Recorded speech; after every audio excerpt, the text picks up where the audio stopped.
যদি হাত তুলে আল্লাহর কাছে দোয়া করে আর চায়, ওই হাত ফিরিয়ে দিতে আল্লাহর নাকি লজ্জা লাগে। সুবহানাল্লাহ কইতে পারলেন না?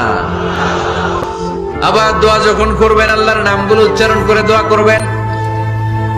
আল্লাহর অনেকগুলো সুন্দর নাম আছে না নাই? কিয়ামতের ময়দানে 5টা প্রশ্ন করা হবে। এই 5টা প্রশ্নের উত্তর না দিয়ে কোনো বনি আদম পাই নাড়াতে পারবে না। এর মধ্যে প্রথম প্রশ্ন, তার জীবনটা সে কোন কাজে লাগিয়েছে। জীবনের মধ্যে যে যৌবন ছিল ওই সময় কি করছে। যৌবনের ইবাদতকে আল্লাহ তাআলা খুব বেশি পছন্দ করে। আপনাদের এই বয়সের পিছে খুব ব্যস্ততা, এরপরেও যে একটু কষ্ট করে নামাজটা পড়েন, হ্যাঁ, এরপরেও যে জামাতে আসেন, এরপরে আপনি সুন্নাহ মোতাবেক চলতে যাচ্ছেন, দাড়ি রাখছেন, এটা অনেক বড় ইবাদত। এটা আল্লাহ তাআলার কাছে অনেক বেশি প্রিয়। এই জন্য যৌবনটাকে যেন আমরা কাজে লাগাই প্রিয় ভাই। সাধারণত যুবক ধরা হয় কোন বয়স থেকে কোন বয়সে, লেটস সে 20 থেকে 40, তাই না?